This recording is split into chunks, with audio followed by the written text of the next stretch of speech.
8 এই যে index.jpg index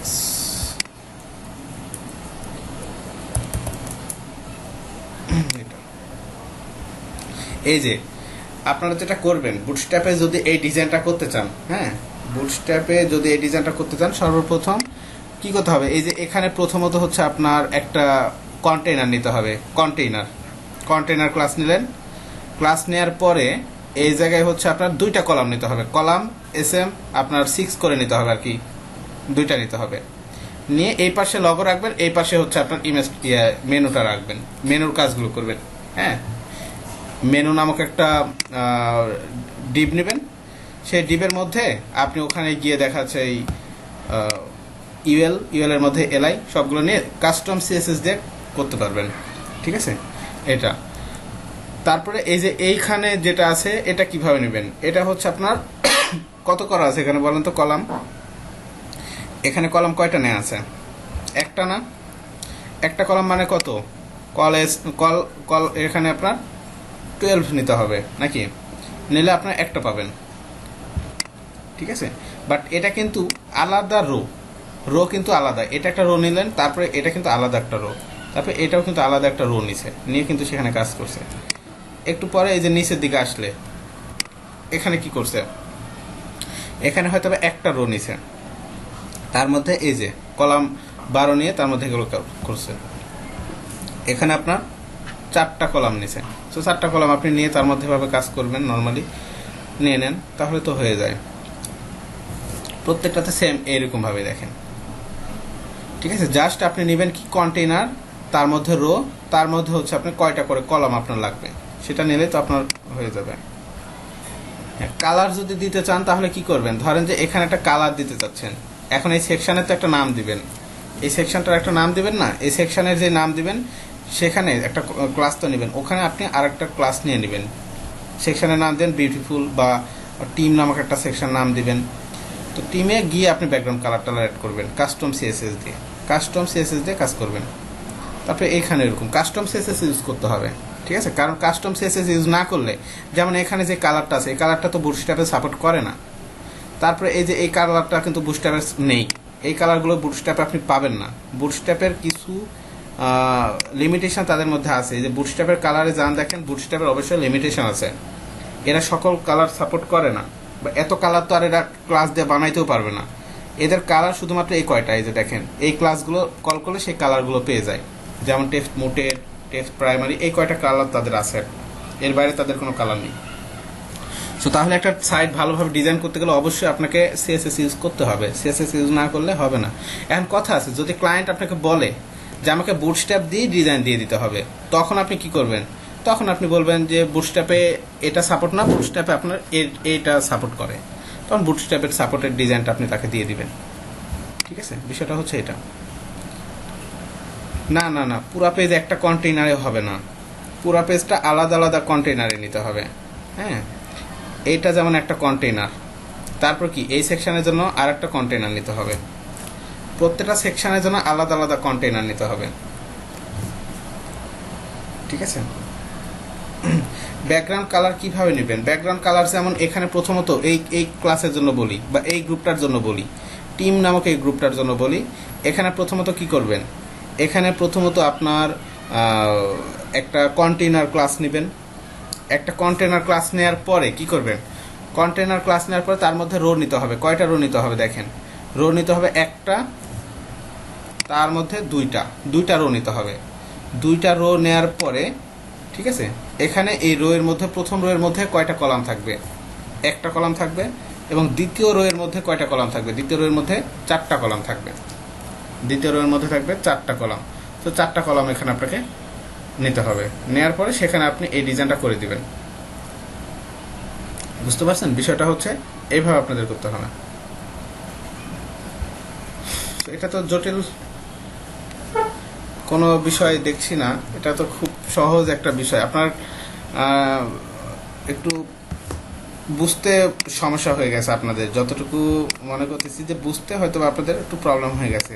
তো তো প্রত্যেকটা কলামের জন্য কন্টেনার একটা করে নিতে হবে, বা সরি প্রত্যেকটা সেকশনের জন্য বা প্রত্যেকটা গ্রুপের জন্য নতুন করে একটা করে আপনার কলাম নিতে হবে। ঠিক আছে, নিয়ে সেখানে আপনাকে কাজ করতে হবে।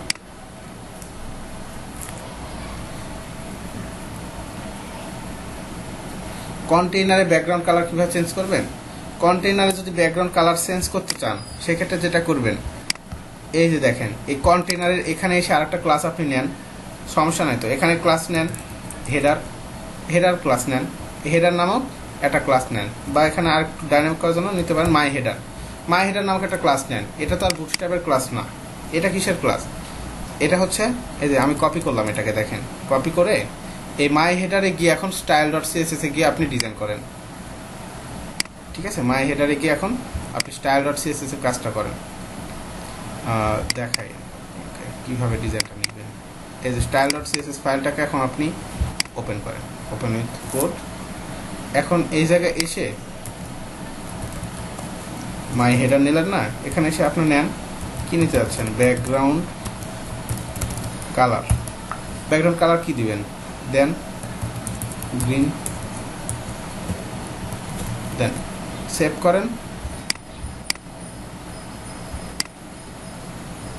কোনটা আমাদের সিএসএস মানে কল করা নেই, style.css মেবি কল করা নেই। হ্যাঁ, লিঙ্ক কোলন css style.css মানে এটা css ফাইলের মধ্যে এই যে মাই হেডার। ঠিক আছে, সেভ করেন। এখন এই যে পাচ্ছে, এই জায়গায় এখন কিন্তু আপনি দিতে পারতেছেন কালারটা। ঠিক আছে, এখন কথা হচ্ছে এটা এই পাশে ফাঁকা রাখছে, ফাঁকা কেন পাইছে জানেন? ফাঁকাটা পাইছে হচ্ছে আপনার এখানে কন্টেইনার নামক ক্লাস নেওয়া আছে। বাট যদি বলে দেন এটা কন্টেইনার না, কন্টেইনার ফ্লুইড, তাহলে কি হবে? কন্টেইনার ফ্লুইড বললে সাথে সাথে কিন্তু সে ফুললি নিয়ে নেবে। সো এই ব্যাকগ্রাউন্ড কালারটা পাচ্ছে কোথা থেকে? এই যে মাই হেডার থেকে পাচ্ছে। আপনি যদি চান এই রো এর মধ্যে কি নেবেন, এই রো এর মধ্যে আর একটা ক্লাস নেবেন, কাস্টম ক্লাস আপনি নিতে পারবেন। আপনি যদি মনে করেন যে এখানে কোনো কাস্টম ক্লাস নেবেন, আপনি নিতে পারেন, কোনো সমস্যা না। আপনি তাহলে আলাদা আলাদা হেডিং সব জায়গায় আপনি নিতে পারবেন। সো ক্লাস কেন নিতে হয়? ক্লাস যেখানে আপনার ডিজাইন প্রয়োজন আছে সেখানে আপনি ক্লাস নিতে পারবেন, এটা উন্মুক্ত, যে কোনো জায়গায় আপনি আপনার ক্লাস ইউজ করতে পারবেন, কোনো সমস্যা নাই। এবার বুঝতে পারছেন যে ক্লাসটা কিভাবে ইউজ করবেন?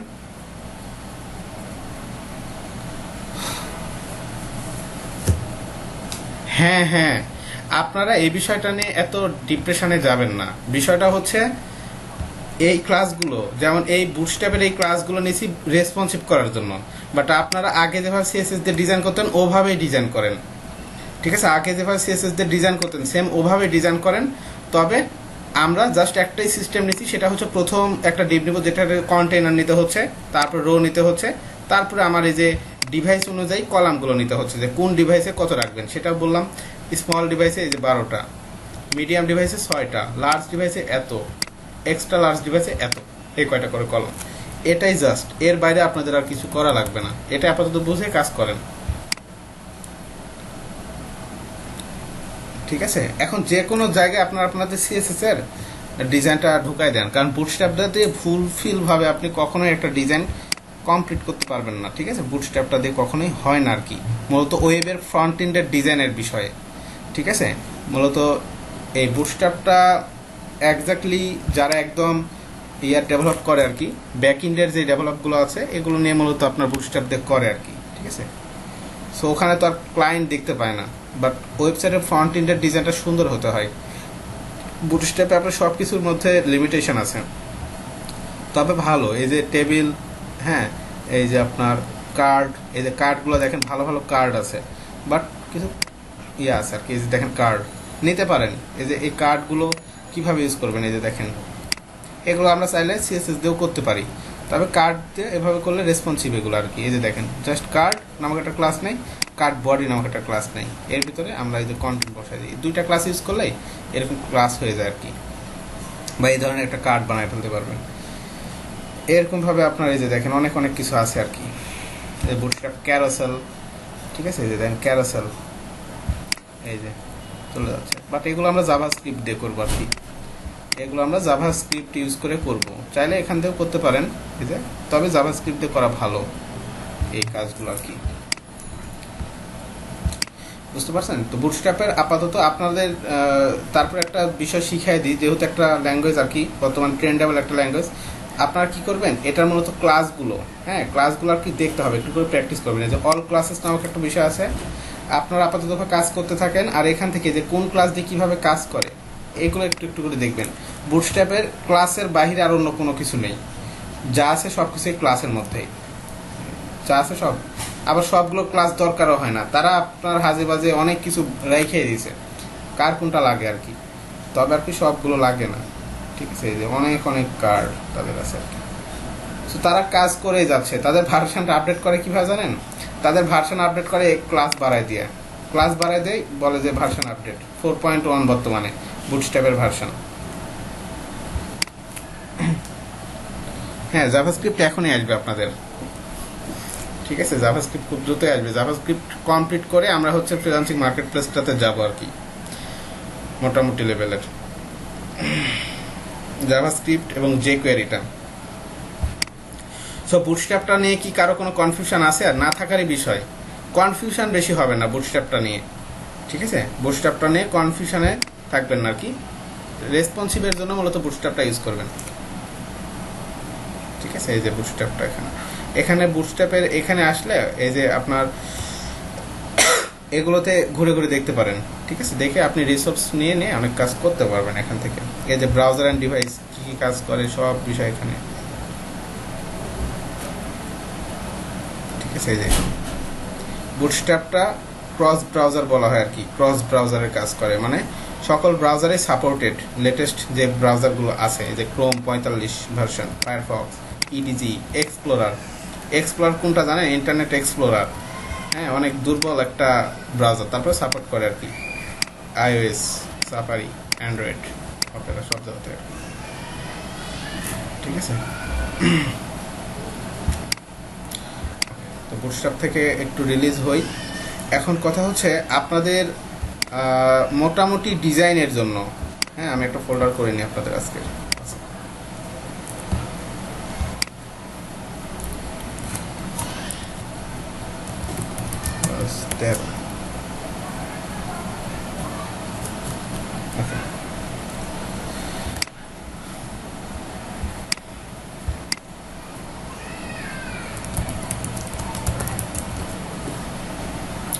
মোটামুটি আপনারা PHP টু HTML যে কাজটা আছে আর কি, এই জায়গায় আপাতত HTML, CSS আর হচ্ছে আপনাদের যে বুটস্ট্র্যাপ, এই তিনটা দিয়ে মোটামুটি লেভেলের এই যে রেসপন্সিভের যে কাজগুলো আছে এবং ফুললি আর কি PHP টু HTML কনভার্ট করতে পারবেন। বাট আরও কিছু কাজ মিসিং আছে আমাদের, আরও কিছু কাজ আমাদের মিসিং আছে, যে কাজগুলো আর কি HTML, CSS এবং বুটস্ট্র্যাপ দিয়ে সম্ভব না।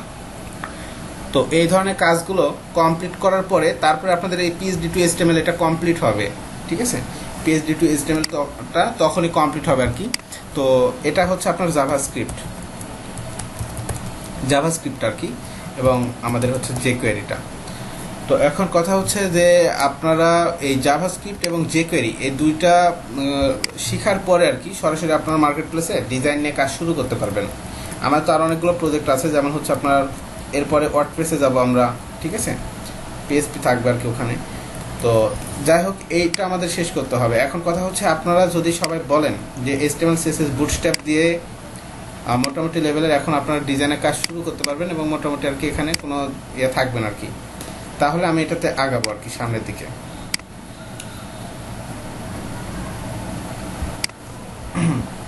মোটামুটি কি সবাই পারবেন? কনসেপ্ট কি ক্লিয়ার সবার?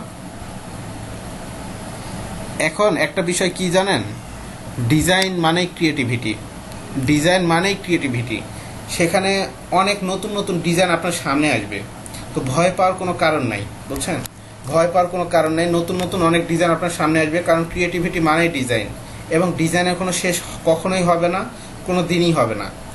একটাই কাজ, সেটা হচ্ছে আপনার কনসেপ্ট যখন ক্লিয়ার থাকবেন, ওই বিষয়টা নিয়ে ভাবার মতো যদি আপনার অ্যাবিলিটি থাকে, ভাবার মতো, ঠিক আছে, তাহলেই এনাফ, ঠিক আছে। ভাবার মতো অ্যাবিলিটি থাকা লাগবে, কারণ আমার নিজের কাছে এখনও মাঝে মাঝে এমন কিছু ডিজাইন আসে যে ডিজাইনটা নিয়ে ভাবতে হয় আর কি, ঠিক আছে। সো এই বিষয়টা আপনারাও খেয়াল রাখবেন যে ভাবতে অবশ্যই হবে যে কোনো ডিজাইন নিয়ে আসলেই।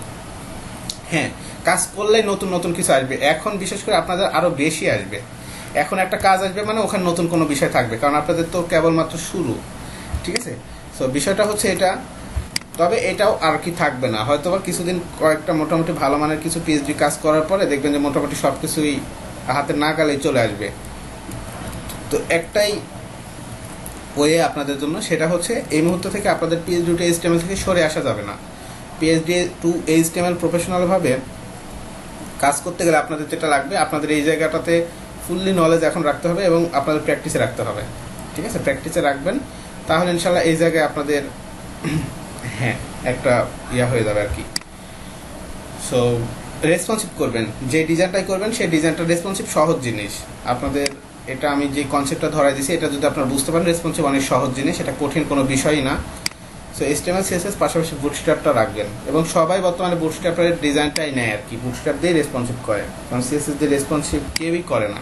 আর CSS এই জন্যই বুটস্ট্র্যাপটাকে বানাইছে, এবং তাদের ট্র্যাকটাই হচ্ছে কি, যে মোবাইল ফার্স্ট এবং রেসপন্সিভ ওয়েবসাইট, অন্য কোনো কিছুর জন্য বুটস্ট্র্যাপটাকে বানানো হয়নি। এবং আপনারা জানেন যে বুটস্ট্র্যাপটা CSS3, যেটা লেটেস্ট CSS3 কিন্তু একটা ফ্রন্ট এন্ড ফ্রেমওয়ার্ক, ঠিক আছে। সো ফ্রন্ট এন্ড ফ্রেমওয়ার্কটা কেন করছে তারা, কারণ এদের মধ্যে হয়তোবা সবই করা যায়, তো মিডিয়া কোয়েরি ইউজ করে আমরা দেখছি যে কীভাবে করে, তবে আরও সহজ করার জন্য কাজটাকে এই বুটস্ট্র্যাপ ল্যাঙ্গুয়েজটা তারা বানাইছে। সেটা আপনাদের সুবিধার জন্য আর কি, আমাদের সুবিধার জন্যই তারা করছে, কারণ একটা ল্যাঙ্গুয়েজে কেউ সুবিধা না পাইলে তো ঝামেলা। হ্যাঁ, বুটস্ট্র্যাপটা না ইউজ করলে CSS3টা অনেক বড় হবে আর কি, হ্যাঁ অনেক বড় হবে, আলাদা আলাদা মিডিয়া ধরে ধরে আলাদা আলাদা ডিজাইন করতে হয়, যেটা আমরা করছি। হ্যাঁ, অনেক আগে আমরা এই ডিজাইনগুলো করছি আর কি, অনেক সময় সাপেক্ষ আর কি। তো বিষয়টা হচ্ছে এটা। তো যাই হোক, এই বিষয়টা নিয়ে আমি আপনাদের সবসময় টাচ দিব আর কি। তো আপনার প্র্যাকটিস করতে থাকবে, যেখানে প্রবলেম হবে জানাবেন আর কি। তো এটার জন্য এখন থেকে আপনাদের এই 3টা নিয়ে আর কি ফুলফিলভাবে প্রত্যেক দিন আর কি একটু একটু করে হলেও কাজ করে যাবেন, কাজ মিস দিবেন না, মিস দিলে ভুলে যাবেন এই মুহূর্তে, ঠিক আছে। একদিন প্র্যাকটিস করবেন না, দেখবেন ভুলে যাবেন, কারণ এখন আপনার কেবল শিখতেছেন নতুন, ঠিক আছে। বিষয়টা হচ্ছে এটা, এরকমটাই হবে। ওকে, তো এরপরেও আমাদের কিছু ল্যাঙ্গুয়েজ আছে আর কি, যেগুলো আমাদের শুরু করব। তো আজকের ক্লাসটা থেকে আমি এটা শুরু করতে যাচ্ছি, পাশাপাশি ওগুলোও থাকবে, তবে এটা আজকে থেকে আমি শুরু করে দিয়ে যাচ্ছি, যেটা হচ্ছে মূলত আপনার জাভা স্ক্রিপ্ট। আজকে মোটামুটি একটু বেসিক একটু ধারণা দিব, তারপরে আপনাদের মোটামুটি ওয়েবের জন্য মূলত কীভাবে জাভা স্ক্রিপ্ট এবং যে করে এটাকে ইউজ করি এই বিষয়টা আমি আপনাদের দেখাই দেব। তো এখন কথা হচ্ছে জাভা স্ক্রিপ্ট নিয়ে মনে হয় আপনাদের সাথে আগেও আলোচনা হয়েছিল যে জাভা স্ক্রিপ্টের কাজ কি, মূলত জাভা স্ক্রিপ্ট দিয়ে কী ধরনের কাজ আমরা করব। আপনাদের আরও সহজ করে দিই, বিষয়টা হচ্ছে আপনি যখন ওয়েবে কাজ করতে যাবেন, এমন কিছু কিছু কাজ থাকবে যেই কাজগুলো এক্স্যাক্টলি HTML এবং CSS, না HTML না CSS, অথবা HTML CSS দুইটা দিয়ে আপনি করতে পারতেছেন না, ঠিক আছে। এরকম অনেক কাজ থাকবে যেগুলো আর কি HTML বা CSS এর করা সম্ভব না। প্রত্যেকটা ল্যাঙ্গুয়েজের মধ্যে কিছু ইয়ে থাকে আর কি, লিমিটেশন থাকে। তো এই লিমিটেশনের জায়গায় আর কি এই HTML এবং CSS কে হেল্প করতে জাভাস্ক্রিপ্ট নামক এই ল্যাঙ্গুয়েজটা প্রয়োজন হয়, ঠিক আছে। হ্যাঁ হ্যাঁ জি, এক্স্যাক্টলি। তো এখানে মূলত HTML and CSS K help করতে জাভা স্ক্রিপ্ট এই ল্যাঙ্গুয়েজটা আমাদের কাজে লাগবে। আর একটা বিষয়, সেটা হচ্ছে visitor to server communication. Visitor to server communication, এই কাজটা করতে আমাদের এই কাজটা লাগে। তো জাভাস্ক্রিপ্টকে বলা হয় সার্ভার সাইড স্ক্রিপ্টিং ল্যাঙ্গুয়েজ। আপনাদের আজকে একটা বিষয় ক্লিয়ার করে দিই, সেটা হচ্ছে আপনাদের কি কখনো মাথায় এরকম কাজ করছে যে HTML এর একটা ট্যাগ আমি লিখতেছি, যেমন সেখানে আমি লিখতেছি h2 লিখলাম, h2 ট্যাগটাকে ক্লোজ করলাম, ক্লোজ করার পরে এখানে যদি কোনো কন্টেন্ট লিখি, তাহলে এটা কি হচ্ছে, এটা ব্রাউজারে যখন যাচ্ছে তখন বড় আকারে শো হচ্ছে, তাই না। ব্রাউজারে আসার পরেই কিন্তু এটা বড়ভাবে শো হচ্ছে। তো আমাদেরকে একবারও মাথায় এটা কাজ করছে যে আসলে এটা কিভাবে কাজ করে HTML। এইচটিএমএল কিন্তু মূলত এই জাভাস্ক্রিপ্ট নামক যে ল্যাঙ্গুয়েজটা দেখতেছেন এটার হেল্প নিয়েই কিন্তু কাজ করে। ঠিক আছে, এখানে কিছু ব্রাউজারে, প্রত্যেকটা ব্রাউজারে বিল্ট ইন জাভাস্ক্রিপ্ট থাকে, প্রত্যেকটা ব্রাউজারে বিল্ট ইন ভাবে জাভাস্ক্রিপ্ট সেখানে থাকে, যেটা আপনারা এই যে কনসোল প্রোগ্রামে গেলে আপনারা দেখতে পাবেন। এই যে দেখেন এখানে আপনারা আসার পরে এই যে কনসোল নামক একটা অপশন আছে, এই যে কনসোল নেটওয়ার্ক। ঠিক আছে, এই যে নেটওয়ার্কে আসলে এই যে জেএস বা জাভা স্ক্রিপ্ট দেখছেন, এগুলো সব কিন্তু বিল্ট ইন ভাবে করা আছে। খেয়াল করেন এখানে সবগুলো দেওয়া আছে, দেখছেন এই যে XHR ফেস করে জেএস বা জাভাস্ক্রিপ্ট, সিএসএস, এই দেখেন অনেক কিছু এখানে শো করতেছে। তো মূলত যেটা হয় আপনার এই জাভাস্ক্রিপ্টে আপনার কিছু কিছু বিষয় কমান্ড দেয়া থাকে, যে কমান্ডগুলো এইচটিএমএলেও দেয়া থাকে। যখন এইচটিএমএল H2 পাচ্ছে জাভাস্ক্রিপ্ট সেটাকে একটা ইফেক্ট দিয়ে দিচ্ছে। জাভাস্ক্রিপ্ট এই জন্য বিল্ট ইন ভাবে করা থাকে, এবং ওই বিল্ট ইন ভাবে দেখাচ্ছে যে এখানে আপনি ডিপ ট্যাগ লিখছেন, ডিপ ট্যাগ লেখার সাথে সাথে ব্রাউজারে আসার সাথে সাথে জাভাস্ক্রিপ্ট বুঝতেছে এটা একটা ডিপ, জাভাস্ক্রিপ্ট দিয়ে এটা ব্রাউজার বুঝতেছে। তো এই ব্রাউজারগুলোকে মূলত বোঝানোর জন্য কিন্তু এই জাভাস্ক্রিপ্টটা সবচেয়ে গুরুত্বপূর্ণ একটা ল্যাঙ্গুয়েজ। সো এটাকে আপনার এই সার্ভার সাইড স্ক্রিপ্টিং ল্যাঙ্গুয়েজও বলা হয়, আবার ব্রাউজারের কম্প্যাটিবিলিটির জন্য জাভাস্ক্রিপ্টটা আর কি কাজে লাগে। ঠিক আছে, যাই হোক এই বিষয়গুলো এমনিতে বুঝতে পারবেন। তো আপাতত আপনারা একটা জিনিস বুঝবেন, সেটা হচ্ছে এইচটিএমএল এন্ড সিএসএস যে কাজগুলো মূলত করতে পারে না, এই ধরনের কিছু কাজ আছে যে কাজগুলো আমরা করার জন্য কি করব, জাভাস্ক্রিপ্ট ইউজ করব। সাপোজ ধরেন যে আপনার এখানে একটা ক্লিক করলাম, আমরা কোনো একটা বাটন আছে ক্লিক করলাম, আমার অন্য কোনো একটা এলিমেন্টে সেই ইফেক্টটা পড়বে। এই কাজটা কি এইচটিএমএল এবং সিএসএস দিয়ে কি করা সম্ভব? এইচটিএমএল সিএসএস নর্মাল ডিজাইন করা সম্ভব, বাট ক্লিক করলে যে কোনো একটা ঘটনা ঘটবে এই কাজটা কিন্তু আর এইচটিএমএল সিএসএস দিয়ে করা পসিবল না। এই কাজগুলো করার জন্য জাভাস্ক্রিপ্ট আমাদেরকে ইউজ করতে হবে। ঠিক আছে, তো এই হচ্ছে মূলত বিষয়। তো এই জাভাস্ক্রিপ্টকে আমরা প্রোগ্রামিং ল্যাঙ্গুয়েজ হিসেবে বলতে পারি, এটা কিন্তু একটা প্রোগ্রামিংও ল্যাঙ্গুয়েজ। জাভাস্ক্রিপ্টটা কিন্তু একটা প্রোগ্রামিং ল্যাঙ্গুয়েজও। তো প্রোগ্রামিং ল্যাঙ্গুয়েজগুলো সম্পর্কে আপনাদের ধারণা আমি একটু দিতে পারি আর কি, সেটা এভাবে প্রোগ্রামিং ল্যাঙ্গুয়েজগুলোর কাজগুলো হয় মূলত কি। প্রোগ্রাম মানে বোঝেন কোন একটা প্রোগ্রাম, কোন একটা প্রোগ্রাম, প্রোগ্রাম জিনিসটা কি জানেন? প্রোগ্রাম নর্মাল একটা প্রোগ্রাম যেটা আপনারা বুঝেন সেটাই বলেন তো দেখি। প্রোগ্রাম মানে কোন একটা অনুষ্ঠান, কোন একটা আয়োজন, কোন একটা অ্যারেঞ্জ বিষয়, এই যে এই বিষয়গুলো। হ্যাঁ, সো প্রোগ্রাম মানে ধরেন যে কোন একটা অনুষ্ঠান। হ্যাঁ, এটা মনে হয় আমি আপনাদের সাথে আরেকবার ডিসকাস করছিলাম, এর আগে মনে হয় একবার ডিসকাস করছিলাম। হ্যাঁ, কোন একটা প্রোগ্রাম আর কি। তো যাই হোক, এটা নিয়ে যেহেতু ডিসকাস করছিলাম ওরিয়েন্টেশন ক্লাসে। আচ্ছা, তো এই প্রোগ্রামিং ল্যাঙ্গুয়েজটা মূলত কি কাজে লাগে? প্রোগ্রামিং ল্যাঙ্গুয়েজ কাজ করে মূলত অনেকগুলো ফাংশন, অনেকগুলো বিষয়বস্তু যেগুলো দেখাচ্ছে আলাদা আলাদা আলাদা আলাদাভাবে থাকে, এগুলোকে একটা সমষ্টিগতভাবে নিয়ে সেখানে একটা রেজাল্ট বের করা হয়, যেটা মূলত প্রোগ্রামিং ল্যাঙ্গুয়েজের কাজ। প্রোগ্রামিং ল্যাঙ্গুয়েজগুলো মূলত এই কাজগুলো করে। তো এই প্রোগ্রামিং ল্যাঙ্গুয়েজ শিখতে গেলে, প্রোগ্রামিং ল্যাঙ্গুয়েজ শেখার আগে একটা জিনিস আপনাদের বলি, বর্তমানে অনেকগুলো প্রোগ্রামিং ল্যাঙ্গুয়েজ আছে, যেমন পিএসপি থেকে শুরু করে এখানে হচ্ছে আপনার জাভা বলেন, আপনার জাভা স্ক্রিপ্ট বলেন, এখানে আপনার সি বলেন, এখানে সি প্লাস প্লাস বলেন, এখানে সি শার্প বলেন, এখানে আপনার পাইথন বলেন, অনেক অনেক প্রোগ্রামিং ল্যাঙ্গুয়েজ বর্তমানে আছে।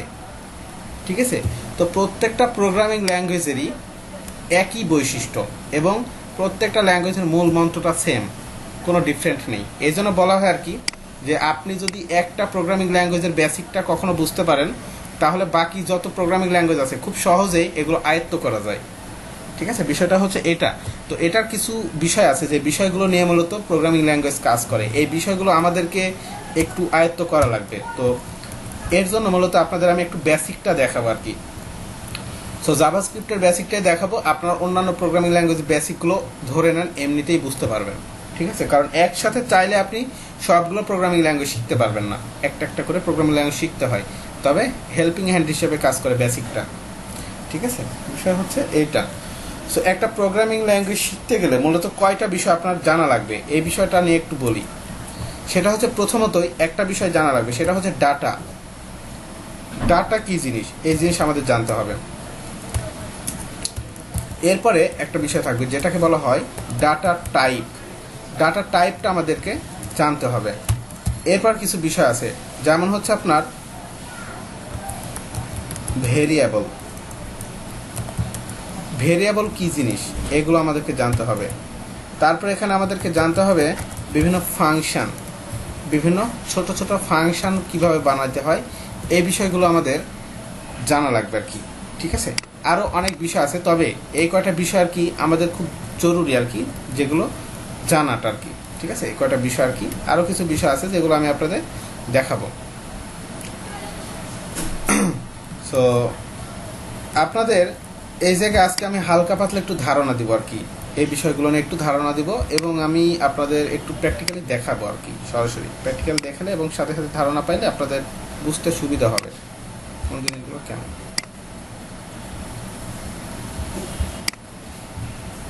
একটু আমি ওপেন করি, আপনাদের একটা ফাইল ওপেন করি, index.html, যে কোনো নামে একটা ফাইল নিই।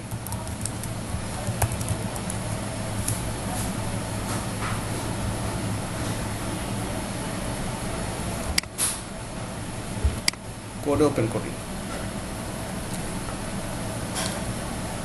আচ্ছা, প্রথমত একটা বিষয় করি, সেটা হচ্ছে আমরা HTML-টাকে শুরু করি আর কি। HTML5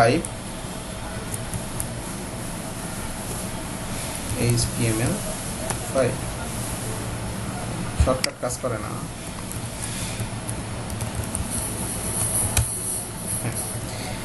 প্রথমত একটা বিষয়, সেটা হচ্ছে জাভাস্ক্রিপ্ট কোথায় আসলে লিখবো, এই বিষয়টা আমাদের একটু জানা লাগবে আর কি। জাভাস্ক্রিপ্ট লেখার জন্য সবসময় যেটা করবেন, জাভাস্ক্রিপ্ট যে কোনো জায়গায় লিখতে পারবেন, চাইলে আপনি হেডেও লিখতে পারবেন, কোনো সমস্যা নেই। তবে জাভাস্ক্রিপ্ট হেডে লিখবেন না।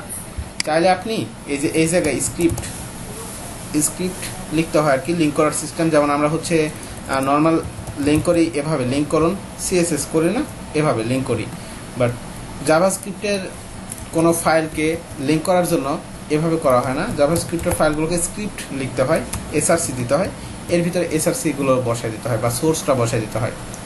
তো জাভাস্ক্রিপ্টের ফাইল যদি আপনি মনে করেন যে হেডে লিঙ্ক করবেন, তাও করতে পারেন, তবে এখানে না করা উত্তম। কেন? জাভাস্ক্রিপ্টের ফাইলগুলো একটু ভারী আর কি। তো এখানে CSS ফাইলগুলো যদি থাকে, জাভাস্ক্রিপ্ট ফাইলগুলো দেখা যাচ্ছে আপনার লোড হতে অনেক সময় নেয়, যার জন্য CSS ফাইল এফেক্টেড হয়। তো এই জন্য যেটা করা হয়, একদম ওয়েবসাইটের কন্টেন্ট যেখানে শেষ হয়ে যায়, তারপরে আর কি একদম লাস্টে, যেখানে আর কি আমরা স্ক্রিপ্ট লিখে এখানে আমরা কাজ শুরু করে দিতে পারি। ঠিক আছে, এই যে এর মধ্যে আমরা কোড লিখতে পারি, যেহেতু আমরা আমাদের কয়েক রকমভাবে আমরা ফাইল নিয়ে কাজ করতে পারি। একটা হচ্ছে ইনলাইন, ইন্টারনাল, এক্সটার্নাল। চাইলে আপনি কি করতে পারেন, এখানে হচ্ছে ইন্টারনালি এক্সটার্নাল একটা ফাইলও ক্রিয়েট করে নিতে পারেন এভাবে। এই যে নিউতে এসে টেক্সট ডকুমেন্ট, এগুলো তো আমরা সবাই বুঝি। এখানে ধরেন যে একটা ফাইল নিতে পারেন যে কোনো নামে, custom.js দিয়ে জাভাস্ক্রিপ্টের ফাইল নিতে হয়। ঠিক আছে, যে custom.js নাম ফাইল, এটাকে আপনি চাইলে এখানে লিঙ্কও করতে পারেন। এখানে SRC দিয়ে এই যে custom.js এভাবে লিঙ্ক করে দিতে পারেন। দিয়ে আপনি এখন এই ফাইলটাকে ওপেন করতে পারেন, custom.js ফাইলটাকে আপনার কোডে ওপেন করতে পারেন, ওপেন উইথ কোড। এখানে ওপেন করে আপনি চাইলে কাজ করতে পারেন। তবে আর একটা সিস্টেমে কাজ করা যায়, সেটা হচ্ছে সরাসরি এটা ধরতে পারেন ইন্টারনালের মতো আর কি, বা ইন্টারনালি বলা হয়। সরাসরি স্ক্রিপ্টটা লিখে, কোনো কিছু না লিখে, এই স্ক্রিপ্টের মধ্যে এসে আপনি কোড করতে পারেন। ঠিক আছে, এখানে এসে আপনি কোনো কোড লিখলে সেই কোডটা আপনার কাজ করবে। ঠিক আছে, বিষয়টা হচ্ছে এইটা। সো এর মধ্যে আপনি যদি কোনো কোড করেন, সেই কোডগুলো জাভাস্ক্রিপ্টের কোড বলে ব্রাউজার গণ্য করবে আর কি, কারণ এগুলো থাকবে স্ক্রিপ্ট নামক এইটার মধ্যে। এখন কথা হচ্ছে, প্রথমতই আমাদেরকে যে জিনিস বুঝতে হবে সেটা হচ্ছে ডাটা। ডাটা মানে কি বুঝেন আপনারা? নর্মালি ডাটা মানে আমরা কি বুঝি? কোনো একটা ইনফরমেশান, তাই না, বা তথ্য, যেগুলোকে মূলত বলা হয় ডাটা। তো ইনফরমেশন বা তথ্যগুলো আসলে কত রকমের ভাবে হয় বলেন তো? ইনফরমেশন বা তথ্য সেটা হতে পারে, যেমন আমার নাম,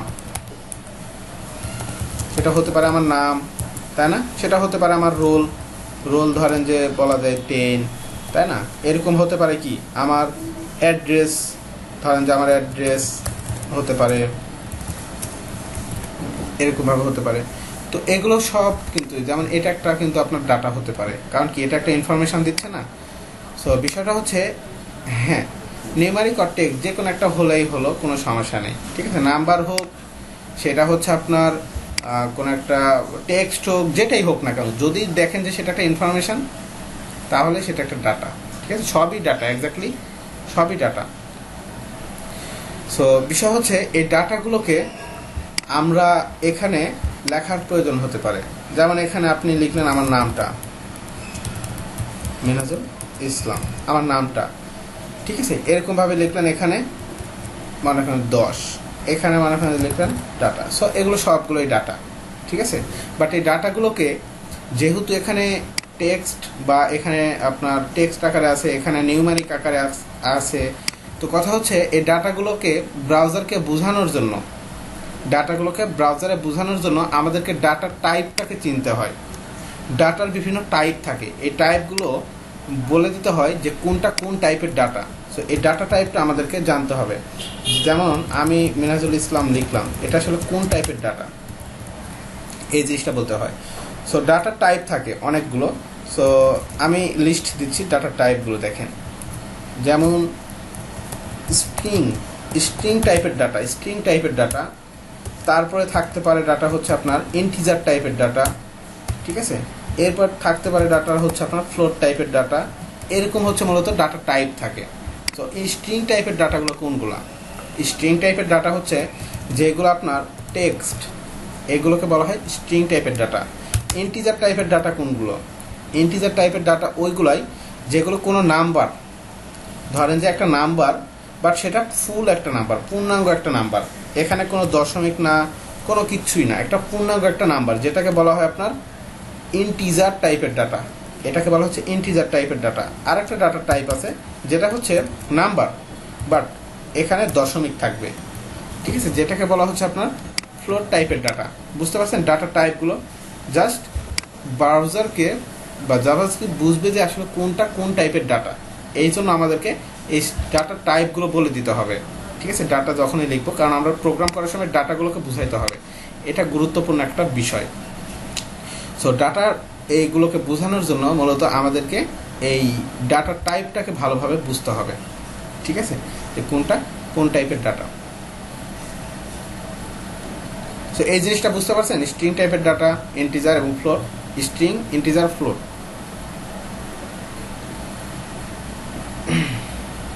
আচ্ছা,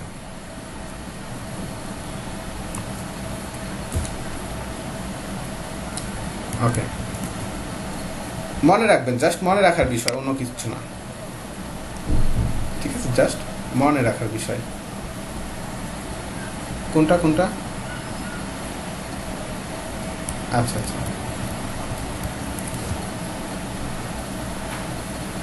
আচ্ছা, তো এখন কথা হচ্ছে যে এই যে ডাটাগুলা, এগুলোকে লেখার জন্য একটু ভিন্নতা আছে আর কি, একটু ভিন্নতা আছে, সেগুলোকে আমাদের দেখতে হবে। হ্যাঁ, সো এখানে কথা হচ্ছে যে আপনার এই ডাটা টাইপটা দেখলাম, তারপর একটু ভেরিয়েবলটা দেখে আসি, তারপর আবার ডাটা টাইপে যাচ্ছি। ভেরিয়েবল জিনিসটা কি? ভেরিয়েবল মানে বলছেন কোন একটা চলক, চলক চলক বা যেটা সবসময় চলতেই থাকে, যেটা চলতেই থাকে সবসময়, যার আপনার মান থাকে।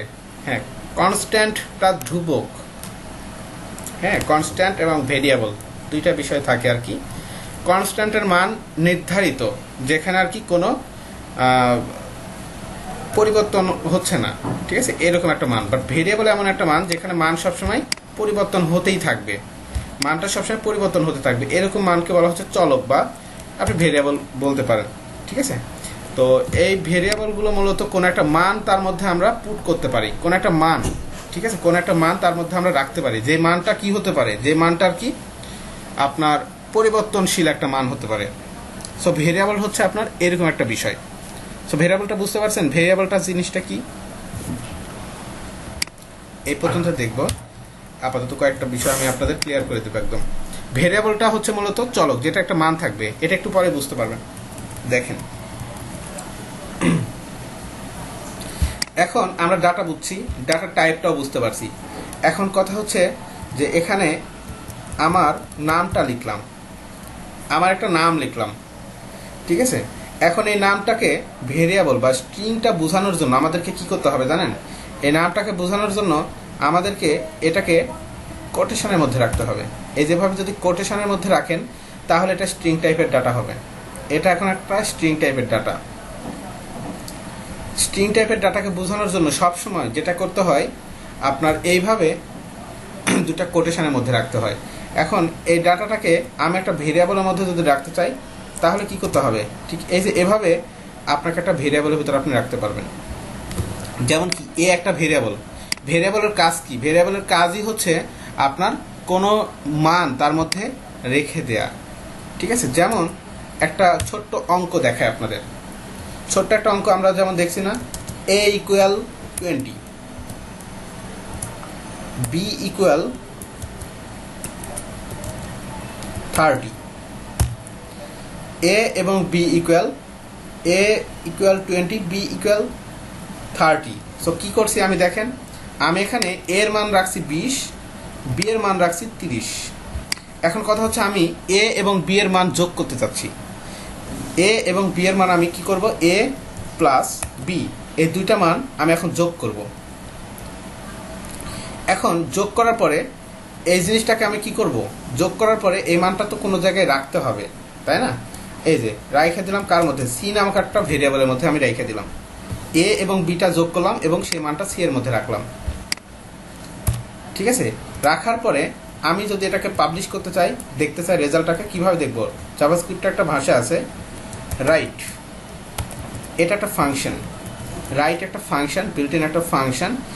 রাইট করতে হবে, বাট কোথায় রাইট করতে হবে? সো আরেকটা জিনিস এখানে মনে রাখবেন, জাভাস্ক্রিপ্টের ভাষায় এই যে পেজটা দেখতেছেন, এই পেজটাকে বা এই মেন যে কন্টেন্টের এটাকে বলা হয় ডকুমেন্ট। জাভাস্ক্রিপ্টের ভাষায় এই জায়গাটাকে বলা হয় ডকুমেন্ট। আমাকে ডকুমেন্টে রাইট করতে হবে, ডকুমেন্ট ডট রাইট করতে হবে। কার মানটা রাইট করবেন?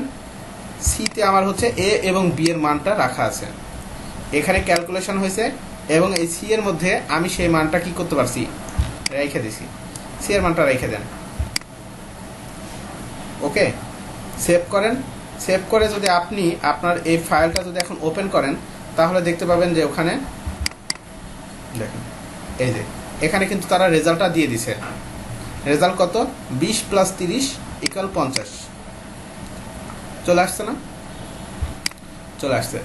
সো এখন কথা হচ্ছে এখানে এই যে 20, এই যে এখানে 20, এখানে 30, এগুলো কি টাইপের ডাটা বলেন তো? এগুলো কি টাইপের ডাটা বলেন দেখি? এগুলো কি টাইপের ডাটা? ইন্টিজার। হ্যাঁ, ইন্টিজার টাইপের ডাটা। এখন এই ডাটাটাকে যদি আমি স্ট্রিং টাইপের ডাটা করে দিই, আমি এটাকে এর মধ্যে রেখে দিলাম, তাহলে এখন এগুলো কি টাইপের ডাটা বলেন তো? এখন এটা কি টাইপের ডাটা? স্ট্রিং। হ্যাঁ, টেক্সট বলতে পারেন। স্ট্রিং টাইপের ডাটা কিন্তু হয়ে গেছে। সে স্ট্রিং টাইপের ডাটা কি কখনো যোগ হবে? এখন যদি আমি যাই তাহলে কি হবে বলেন তো? এখানে রিলোড করেন, কি হচ্ছে? এরর আসে না তো? এরর আসে না কেন বলেন তো? এই যে 20 প্লাস 30 সেভ হয়। 20 প্লাস 30 কংক্রিট হয়ে গেছে। কংক্রিট, এটাকে বলা হয় কংক্রিট। ঠিক আছে। সো তারা কিন্তু স্ট্রিং টাইপ হিসেবে তারা ওখানে কিন্তু রেখে দিচ্ছে, তারা কিন্তু কোনো যোগ করতেছে না। তারা চিন্তা করতেছে কি, ওইটা হচ্ছে আপনার 20 প্লাস 30, এটা একটা স্ট্রিং টাইপের ডাটা, এটাকে আমার এভাবেই রাখতে হবে, এটাকে যোগ টোগ কিছু করা লাগবে না। বুঝতে পারছেন? এক্স্যাক্টলি এরকমভাবে এখানে ধরেন যে লেখেন মিনহাজুল এবং এখানে লেখেন ইসলাম, তাহলে কি হবে দেখবেন। এখন আপনি যদি এখানে যান মিনহাজুল ইসলাম, ঠিক আছে। বিষয়টা হচ্ছে এইটা, যে স্ট্রিং টাইপের ডাটাটা তো ক্যালকুলেশন করার সুইটেবল না। তো ক্যালকুলেশন করা যাবে এরকম ডাটা কোনগুলো? নাম্বার। তো নাম্বারগুলোকে যখন আপনি লিখতে যাবেন অবশ্যই আপনাকে কি করতে হবে? সেখানে অবশ্যই আপনাকে ইন্টিজার টাইপের ডাটা আপনাকে রাখতে হবে। 200 এখানে নিলেন, কন্ট্রোল এস সেভ করেন, রিলোড করেন, 500 এখানে রেজাল্ট চলে আসতেছে।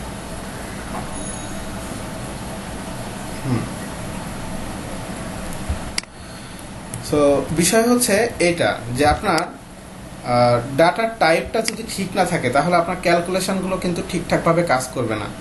আচ্ছা, আরেকটা জিনিস ক্লিয়ার হয়ে নেন, সেটা হচ্ছে জাভাস্ক্রিপ্টকে কিভাবে কোন একটা ডাটাকে যদি আপনি ক্যালকুলেশন করেন সেই ডাটাটাকে কিভাবে আপনি আউটপুটে নিয়ে আসবেন, সেটা এই যে ডকুমেন্ট ডট রাইট এভাবে নিয়ে আসবেন। এবং আরেকটা জিনিস দেখেন, সেটা হচ্ছে কোন একটা ভেরিয়েবল, এখানে এটা একটা ভেরিয়েবল, এখানে এটা হচ্ছে একটা ভেরিয়েবল। ভেরিয়েবলের মধ্যে সবসময় চিন্তা করবেন সেখানে কোনো একটা মান রাখা যাবে এবং যে মানটা পরিবর্তনশীল। যেমন পরিবর্তনশীল কিভাবে হচ্ছে, এখানে ধরে নেন এর মান 300 ফিক্সড, এর মানে এখানে ধরে নেন 300 ফিক্সড, বি এর মানটাও ফিক্সড, বাট সি এর মানটা কি হচ্ছে দেখেন তো, এ প্লাস বি এর মানটা যোগ করার পরে কিন্তু যেই রেজাল্টটা আসতেছে সেই রেজাল্টটা কিন্তু অবশ্যই পরিবর্তনশীল। সো ভেরিয়েবলের মানটা সবসময় আপনার পরিবর্তন হবে, ঠিক আছে। এবং আমরা যেটা করব, আমরা কিন্তু ক্লায়েন্টের কাছ থেকে বা যারা ইউজার থাকবে তাদের কাছ থেকে ইনপুট নিব এবং এই ইনপুটগুলো যখন নিব তখন কিন্তু সেগুলো কোনো না কোনো ভেরিয়েবলের মধ্যেই রাখতে হবে, এবং যেই ভেরিয়েবলগুলোকে আমাদেরকে এভাবে কাজ করতে হবে। জাস্ট এতটুকু জিনিস যদি আপনি বুঝতে পারেন, ইনশাল্লাহ আপনি খুব ভালোভাবে শিখতে পারবেন। এটা খুব জটিল কোনো বিষয়ই না, অনেক সহজ বিষয়, ঠিক আছে। আরেকটা জিনিস বলি, সেটা হচ্ছে এই যে এখানে একটা ফুল লাইন এখানে লিখছেন, ফুল লাইন লেখার নিয়মটা কি, ভেরিয়েবলটাকে প্রথমে ডিক্লেয়ার করতে হয়, তারপরে ভেরিয়েবল জাভাস্ক্রিপ্টের ভাষায় ইকুয়াল দিতে হয়, ইকুয়াল দিয়ে ভেরিয়েবলটা বোঝানো হয়, তারপরে এখানে মূলত আপনার ভেরিয়েবলটার মানটা ডিক্লেয়ার করতে হয়, ভেরিয়েবলের মানটা এখানে মূলত ডিক্লেয়ার করতে হয়, এবং লাস্টে সেমিকোলন বলা হয়, এটাকে সেমিকোলন দিয়ে ক্লোজ করতে হয়।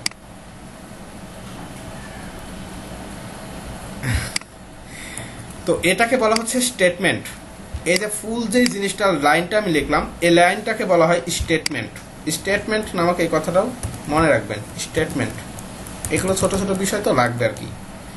স্টেটমেন্ট কি জিনিস, স্টেটমেন্ট হচ্ছে মূলত আপনার ফুললি একটা লাইন আর কি, যেটাকে বলা হচ্ছে স্টেটমেন্ট। যেমন এটা একটা স্টেটমেন্ট, এটা একটা স্টেটমেন্ট, এটা একটা স্টেটমেন্ট, এটা একটা স্টেটমেন্ট, এগুলোকে বলা হচ্ছে স্টেটমেন্ট। হ্যাঁ, ইনপুট নিতে পারবেন, কিবোর্ড থেকে ইনপুট নিতে পারবেন, কোনো সমস্যা নেই, দেখাবো। কিবোর্ড থেকে ইনপুট নিতে পারবেন, ক্লায়েন্ট ইনপুট দিবে, যে ইনপুটগুলো আপনি আপনার ডাটাবেজে নিয়ে যেতে পারেন, সব করা যায়, ঠিক আছে। সহজ, অনেক সহজ, পারবেন। এই জিনিসগুলো যদি সহজ মনে হয় তাহলেই সহজ হবে, আর এর মতো সহজ আর কোনো কিছু নাই আমি, ঠিক আছে। বিষয়টা হচ্ছে এটা। সো একটা জিনিস আমি আপনাদের ক্লিয়ার করে দিই, সেটা হচ্ছে যেহেতু প্রথমে একটা কথা বলছিলাম যে একটা ল্যাঙ্গুয়েজের বেসিক যদি আপনি বুঝেন তাহলে দুনিয়ার সব ল্যাঙ্গুয়েজের বেসিক বুঝবেন। যেমন পিএইচপিতে আপনার এই ভেরিয়েবলটাকে এভাবেই ডিক্লেয়ার করতে হয়, পিএইচপিতেও ভেরিয়েবল আছে, বাট জাস্ট এখানে এই যে ইকুয়াল দিতে হচ্ছে, সেখানে আর ইকুয়াল দেওয়া যায় না, ঠিক আছে। সেখানে অন্য একটা ইউজ করতে হয়, ঠিক আছে। পাইথনে গেলে এই স্টেটমেন্ট আছে, পাইথনে যখন যাবেন স্টেটমেন্ট আছে, বাট পাইথনের স্টেটমেন্টে এই যে এভাবে আপনার সেমিকোলন দিতে হয় না, ঠিক আছে। পাইথনে আর এভাবে সেমিকোলন দিতে হয় না, সেখানে জাস্ট লাইন বাই লাইন লিখতে হয়, তবে case sensitive, line case sensitive আর কি, ঠিক আছে। ইনডেট করে আর কি, ইনডেট, এই যে এখান থেকে ইনডেট করে কতটুকু দূরত্বে লেখা হচ্ছে, পাইথন এটা কাজ করে, বাট সব সেম, ঠিক আছে। বিষয়টা হচ্ছে এটা। তো বিষয়টা আমি বলি, আবারও প্রথম থেকে বলি। মোহাম্মদ হোসেন ভাই মাথায় ঢুকে না, ঘুম আসে, আহা। পানি দিয়ে নেন, চোখে একটু পানি দিয়ে নেন, সহজ জিনিস, পানি দিয়ে নেন, তারপর আমি আরেকবার বুঝাই দিই। দেখেন, আমি একটা অঙ্ক করব, ছোটবেলার একটা অঙ্ক। অঙ্কটা হচ্ছে, আমাকে মনে করেন যে 20 টাকা দেয়া হয়েছে, আব্বা 20 টাকা দিছে, পকেটে ঢুকাইলাম, 20 টাকা আমি পকেটে রাখলাম, বাজারে গেছি, বাজার করছি, বাজার করলাম কয় টাকার, ধরেন যে 10 টাকার বাজার করছি, আছে কয় টাকা, আছে ধরেন যে মাইনাস করা লাগবে, এটা তো জানি, মাইনাস করলে কাম হয়ে যাবে, মাইনাস করে ধরেন যে এটাকে আপনি মাইনাস করলে কিন্তু রেজাল্টটা চলে আসে, ঠিক আছে। এটাকে যে ভেরিয়েবলের মধ্যে রাখতে হবে তার কিন্তু কোনো মানে নেই, মানটা আসে, বুঝতে পারছেন, মানটা কিন্তু আমি পাচ্ছি, বাট মানটাকে তো পাইলেই হবে না, মানটাকে তো আমাদের আউটপুট হিসেবে দেখানো লাগবে। আর আউটপুট হিসাবে আপনি এখানে যদি লেখেন document dot write, document dot রাইটে এখানে আপনি a মাইনাস বি করবেন, এটা পারবেন না, পারেন না। ও হচ্ছে হয় এখানে এটা হবে আর কি। এ মাইনাস বিটাকে দেখছেন, যদি রাখেন তাহলেও কিন্তু হচ্ছে, কারণ কি এ এবং মাইনাস বিটাকে সে মাইনাস করে দিচ্ছে।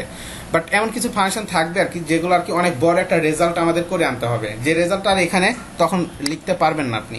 তখন আপনাকে কি করতে হবে, একটা ছোট্ট জায়গার মধ্যে রাখতে হবে। আর তার জন্য আমাদের এখানে কি একটা ভেরিয়েবল নিতে হচ্ছে, যার মধ্যে মূলত আমার ফুল রেজাল্টটা আছে। এই রেজাল্টটা জাস্ট এখানে আমি বসাই দিলাম, সে এটাকে এখন আউটপুট হিসাবে দেখা দিবে। মূলত ভেরিয়েবলটা আপনাদের সবচেয়ে বেশি কাজে লাগবে। এটা অনেক বড় প্রোগ্রাম করে চলে আসছেন, প্রোগ্রামের একটা রেজাল্ট তো বের হবে, তাই না? প্রোগ্রামের একটা রেজাল্ট বের হবে অবশ্যই। যে রেজাল্টটাকে আপনি প্রিন্ট করতে যাচ্ছেন, সাথে সাথে তো আপনি প্রিন্ট করতে পারবেন, সেটা হয়তো কোনো একটা ফাংশন দিয়ে প্রিন্ট করতে হবে, অথবা কি করতে হবে, সেটাকে আপনার একটা ভেরিয়েবলের মধ্যে রেখে আপনি কাজ করবেন। ছোট্ট করে ফেলছেন, দেখছেন এত বড় অঙ্ক, ধরেন যে অনেক বড় অঙ্ক করে ফেলছেন, বাট অঙ্কের রেজাল্টটা কার মধ্যে, একটার মধ্যে, এটাকে জাস্ট পাবলিশ করে দিবেন ডকুমেন্টে, তাহলে কিন্তু এটা এখানে পেয়ে যাচ্ছেন। প্রোগ্রামটা হচ্ছে এতটুকুই, এর বাইরে কিছুই না। বুঝতে পারছেন বিষয়টা হচ্ছে এটা। তো এটা ধারণাটা যদি পান, ইনশাল্লাহ আমাদের পারবেন আর কি খুব সহজেই। তো আপনাদের আগামী যে ক্লাস থাকবে ওই ক্লাসে এটার প্রিপারেশন নিয়ে আসবেন, যতটুকু আমি দেখাইলাম এতটুকু দেখবেন, ইনশাল্লাহ আমরা তাহলে প্রোগ্রামিং এর দিকে যাইতে পারবো আর কি। ঠিক আছে, সামনের ক্লাসে আমরা একটা প্রোগ্রামিং করব এবং প্রোগ্রাম করে আমরা দেখব আর কি কিভাবে কাজ করতেছেন না করতেছেন। ভালো একটা টঙ্ক করবো, আমরা বড় ধরনের একটা অঙ্ক করব এবং অঙ্কের মাধ্যমে আমরা মোটামুটি জাভাস্ক্রিপ্টটা বেসিকটা ক্লিয়ার করে ফেলবো। ঠিক আছে, তো বিষয়টা হচ্ছে এটা। বুঝতে পারছেন সবাই? জাভাস্ক্রিপ্ট কি কি কাজে, জাভাস্ক্রিপ্ট তো অনেক কাজে ব্যবহার হয়, জাভাস্ক্রিপ্টের ব্যবহারের কোনো শেষ নেই, এত কাজে ব্যবহার হবে আপনি চিন্তাও করতে পারবেন না। জাভাস্ক্রিপ্ট অনেক বড় একটা প্রোগ্রামিং ল্যাঙ্গুয়েজ, ঠিক আছে, এবং বড় বড় যারা ডেভেলপার ধরতে পারেন, এই যে গুগলের বিভিন্ন ম্যাপস ডেভেলপ করে তারা জাভাস্ক্রিপ্ট ইউজ করে। ঠিক আছে, হ্যাঁ অনেক বড় একটা ল্যাঙ্গুয়েজ আর কি জাভাস্ক্রিপ্ট। তো জাভাস্ক্রিপ্টের লাইব্রেরির কোনো অভাব নেই, এই জন্য আর কি। তো জাভাস্ক্রিপ্টের লাইব্রেরি হিসেবে অনেক লাইব্রেরি আছে, কারণ জাভাস্ক্রিপ্টের প্রোগ্রামগুলো অনেক বড় করে লিখতে হয় আর কি, প্রোগ্রামগুলো অনেক বড় হয়। তো এরা হচ্ছে বিভিন্ন প্রোগ্রাম সেট করে রাখছে। ঠিক আছে, জাভাস্ক্রিপ্টের আপনার লাইব্রেরিতে গেলে খেয়াল করবেন, এরা লাইব্রেরি করার কিছু কারণ আছে। যেমন সিএসএস ল্যাঙ্গুয়েজ, সিএসএস কি করছে, বুটস্ট্র্যাপ করছে না? বুটস্ট্র্যাপটা কেন করছে জানেন? বুটস্ট্র্যাপটা করছে সিএসএস দিয়ে সেই কাজ করা যায় আমি জানি, বাট বুটস্ট্র্যাপটা করছে এজন্য যাতে আপনার সহজে আপনি কাজটা করে দিতে পারেন, তার জন্য এই কাজ করছে। পিএসপি আছে, পিএসপি কি করছে, পিএসপির বিভিন্ন ফ্রেমওয়ার্ক আছে, যেমন লারাভেল ফ্রেমওয়ার্ক। আপনি জানেন পিএসপি র কোড দিয়ে একটা সাইট বানানোতে যতটা সময় লাগে তার সাথে লারাভেলে খুব দ্রুত আর কি একটা সাইট আপনি বানানো যায়। ঠিক এরকমভাবে ওয়েবসাইটের কিছু কাজ আছে, যে কাজগুলো মূলত আপনার জাভাস্ক্রিপ্ট দিয়েই করা হয়, তবে এর বিভিন্ন লাইব্রেরি ফাংশন আছে যেগুলো দিয়ে মূলত করা হয় আর কি এই কাজগুলো। যেমন আপনার গুগলের ম্যাপস আছে, ম্যাপসের কাজগুলো করার জন্য আপনার এই জাভাস্ক্রিপ্টের ফ্রেমওয়ার্ক বা একটা লাইব্রেরি তারা বানায় রাখছে, যেটাতে তারা এই কাজগুলো করে থাকে। এখানে খুঁজলে আপনার পাবেন এই যে রিকোয়েস্ট অ্যাপাসি, এরকম এই যে w3.js, দেখেন এগুলো সব এদের এক একটা লাইব্রেরি, দেখছেন babylon.js, শিড, অনসেন, হ্যাঁ, asp.net, অ্যাজাক্স যেটা আর কি, এই যে জে প্লেয়ার, এগুলো সব এদের লাইব্রেরি। এই যে জেস ম্যাথমেটিক্যাল অনেক বিষয়, শেখার কোনো শেষ নেই। ঠিক আছে, শেখার কোনো শেষ নেই। এই যে দেখেন পিওর এমভিসি, উইনজেস, এরকম অনেক অনেক অনেক লাইব্রেরি সফটওয়্যার তাদের আছে। ঠিক আছে, তো ওয়েবের কাজ করার জন্য মূলত আপনার যেটা জেকোয়েরি যেটা আছে আর কি, জেকোয়েরিটা নিয়ে মূলত কাজ করে আর কি। ঠিক আছে,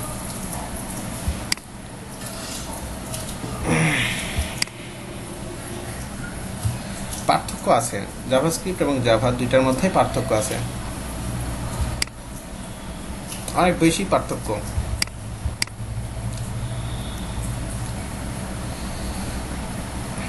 জাভাতে মূলত আপনার যেগুলো ওই যে আপনার অফলাইন বেস যে কাজগুলো জাভাতে পারফেক্ট, হ্যাঁ, অফলাইন বেস আগের আমলের যে সফটওয়্যারগুলো ছিল এগুলো সবগুলো তারা জাভাতেই করতো আর কি। বাট বর্তমানে আর কি অনলাইন সফটওয়্যার আসার পরে আপনার এই যে ASP.NET, C# এই ল্যাঙ্গুয়েজ যেগুলো আছে এগুলো ডিমান্ডেবল হয়েছে, পিএসপি হ্যাঁ, পাইথন, এই ল্যাঙ্গুয়েজগুলো আর কি। কারণ ম্যাক্সিমাম সফটওয়্যারগুলো এখন অনলাইন বেস করতে হয়, অফলাইন সফটওয়্যার তো আর চলে না। চলে? অফলাইন সফটওয়্যার কিন্তু আর চলে না।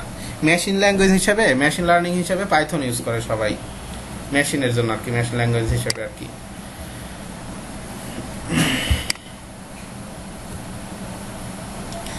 এ হচ্ছে বিষয়। সো আপনারা ইনশাল্লাহ ভালো প্রোগ্রামার হইতে পারবেন সবাই, একটু যদি আপনাদের মধ্যে কাজ থাকে আর কি, যদি একটু ভালোভাবে প্র্যাকটিস করতে থাকেন ইনশাল্লাহ ভালো মানের কাজ করতে পারবেন। এই হচ্ছে বিষয়, একটু জাস্ট সময় দিতে হবে। আমি তো শিখাচ্ছি, বাট আমার উপরে আপনাদের একটু দেখতে হবে, কারণ এখন আপনারা মোটামুটি অনেকটাই চাঙ্গা, হ্যাঁ, অনেকটা এখন জানেন। সো এখন আমাকে টপকানোর চেষ্টা করেন, হ্যাঁ, কারণ আমি যতটুকু দেখাচ্ছি তা না, আরও অনেক বেশি ডিজাইন, কমপ্লেক্স ডিজাইন নিয়ে কাজ শুরু করবেন কিছুদিন পর থেকে, ঠিক আছে? তাহলেই হবে আর কি, একটু জোর রাখতে হবে। ঠিক আছে, বিষয়টা হচ্ছে এটা, তাহলেই হবে ইনশাল্লাহ।